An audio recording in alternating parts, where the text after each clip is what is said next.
ሰላም ጤና ይስጥልኝ የኢትዮ ሞኒተር ተከታታዮች የዕለቱ መረጃዎች እንሆ። በቅድሚያ ዋና ዋናዎቹም ህወሓት ከ6 ዓመት በፊት በተደረገው ምርጫ የተቋቋመው የትግራይ መንግስት ምክር ቤት እንዲመለስ መወሰኑን አስታወቀም።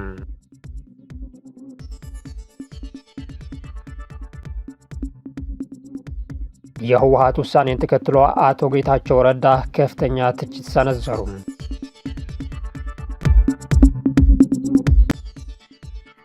የአሜሪካና ኢራን ፍጥጫ እንደገና አገረሸ። ኢራን በአሜሪካ መርከብ ላይ በድሮን ጥቃት መፈጸሟ ተዘግቧል።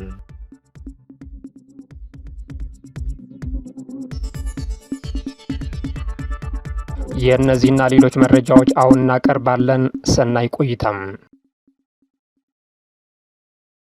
ምክር ቤቱ መደበኛ ስብሰባውን ነገ ያካሂዳል። 6ኛው የኢፌዴሪ ህዝብ ተወካዮች ምክር ቤት 5ኛ ዓመት የሥራ ዘመን 15ኛ መደበኛ ስብሰባ ነገ ይካሄዳል።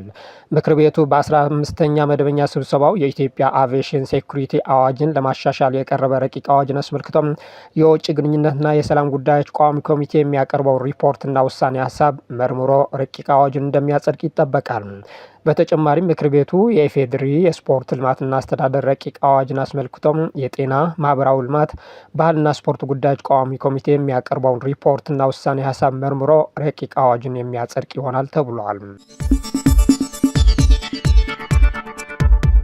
ህወሓት ከ6 ዓመት በፊት በተደረገው ምርጫ የተቋቋመው የትግራይ መንግስት ምክር ቤት እንዲመለስ መወሰኑ አስታወቀም። ህወሓት በ2012 ዓ.ም በትግራይ ክልል በተካሄደውና የፌዴራል መንግስት ውድቅ ባደረገው ምርጫ የተመረጠው የትግራይ መንግስት ምክር ቤት ወደ ስራ እንዲመለስ መወሰኑን አስታውቋል። ምክር ቤቱ ከተመለሰ በኋላ በትግራይ ክልል ጊዜያዊ አስተዳደር የሚመራው የክልሉ አስፈጻሚ አካል አቃፊ ሆኖ እንዲቋቋም መግባባት ላይ መደረሱም ገልጿል። ሚያዝያ 7ና 8 ቀን 2018 ዓመተ ምህረት በአክሱም ከተማ መደበኛ ስብሰባውን ያካሄደው የህወሓት ማዕከላዊ ኮሚቴ መሰረት በማድረግ ትናንት ማምሻ ባወጣ መግለጫ የፌዴራል መንግስት በመጋቢት መጨረሻ የተጠናቀቀውን የትግራይ ጊዜያዊ አስተዳደር የቆይታ ጊዜም ያለ ህወሓት ተሳትፎ መራዘሙን የፕሪቶሪያ ውልን ይጥሳል ሲል ተቃውሞታል። ጠቅላይ ሚኒስትር አብይ አህመድ ካለፈው ዓመት አጋማሽ ጀምሮ የትግራይ ጊዜያዊ አስተዳደርን በፕሬዝደንትነት ሲመሩ የቆዩት ሌተናል ጀነራል ታደሰ ወረደ የስልጣን ቆይታ ከሚያዝያ 1 ቀን 2018 ዓ.ም ጀምሮ ለአንድ ዓመት እንዲራዘም መወሰናቸው ይታወሳል። የህወሓት ማዕከላዊ ኮሚቴ ይህንን እርምጃ የፕሪቶሪያን ስምምነትን የጣሰ ከድርጅታችን እውቅና ውጪ የተላለፈና የተናጠል ውሳኔ ሲል የተቃወመው ሲሆን የጊዜያዊ አስተዳደር ቆይታ የተራዘመው ከፕሪቶሪያ ስምምነት በፊት የወጣውን ህግ በመጥቀስ እንደሆነ በመግለጫው ተችቷል።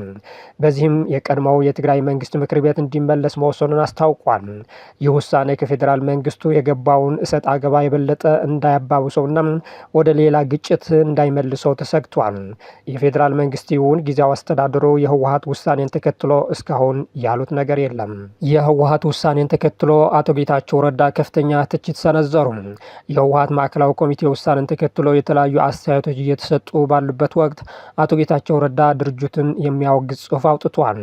የጠቅላይ ሚኒስትሩ አማካሪ አቶ ጌታቸው ረዳ ከህወሓት ማዕከላዊ ኮሚቴ የተረፈው አካል ሚያዝያ 11 ቀን 2018 ዓ.ም ይፋ ያደረገውን ውሳኔ በተመለከተ እጅግ ጠንካራና የማስጠንቀቂያ መግለጫ አውጥቷል።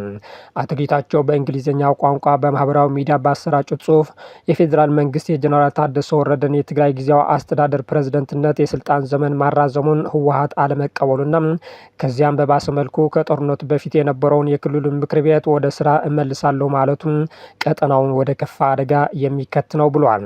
ይህ እርምጃ ከጦርነቱ በፊት የተወሰኑ ፖለቲካዊና አስተዳደራዊ እርምጃዎችን ወደ ነበረበት መመለስን ዋነኛ ማዕከሉ አድርጎ የተፈረመውን የፕሪቶሪያን የሰላም ስምምነት በተግባር የሚያፈርስና ባዶ የሚያስቀር መሆኑን አብራርቷል።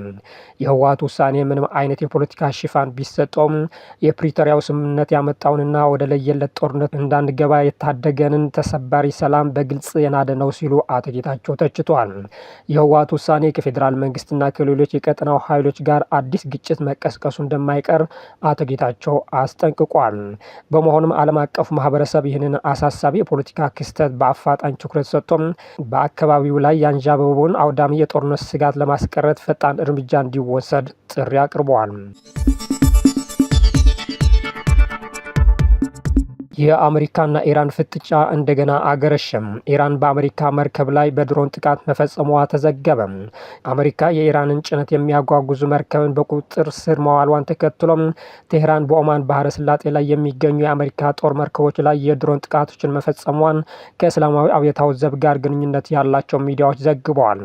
አሜሪካ ትናንት የኢራን ባንዲራን አንግቦ እየተጓዘ የነበረውን የጭነት መርከብን ጠልፋ በቁጥጥር ስር መዋሏን ካስታወቀች በኋላ ኢራን አጸፋውን እንደምትመልስ ዝታ ነበር።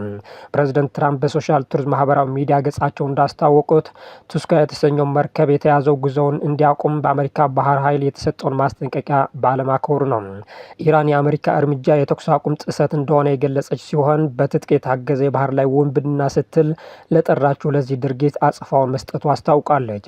ሰሞኑን ትንሽ ረገብ ብሎ የነበረውን የአሜሪካና የኢራን ፍጥጫ ዳግም ማገርሸቱን ተከትሎ የነዳጅ ዋጋ እንደገና መጨመሩ ታውቋል። በዚህ መሰረትም ብሬንት ድፍድፍ ነዳጅ በ4.74 በመቶ በመጨመር $94 ገብቷል።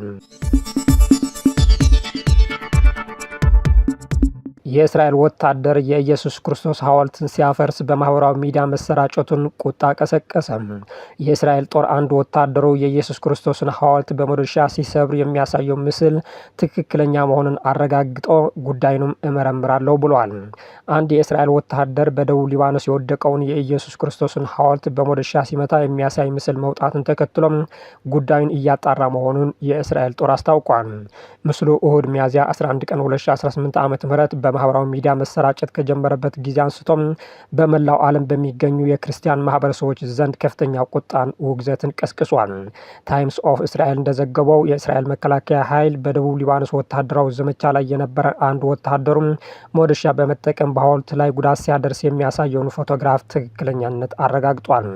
ይህ ክስተት የተሰማው እስራኤል በደቡብ ሊባኖስ ለሳምንታት ስታካሄደው የቆየውን በወታደራዊ ጥቃት ከፍተኛ ውድመት መድረሱን ከ2000 በላይ ሲቪሎች መገደላቸው ና በመቶ ሺዎች የሚቆጠሩ መፈናቀላቸውን እየተገለጸ ባለበት ወቅት ነው።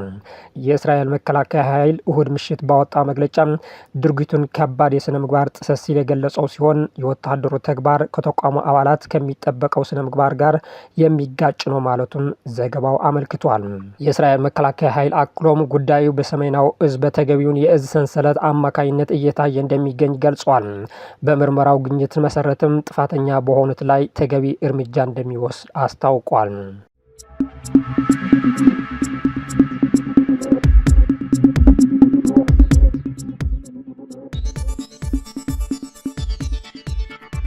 ዜናዎቻችን እነዚህ መስሉ ነበር። ስለተከታተላችሁ እናመሰግናለን። መልካም ጊዜም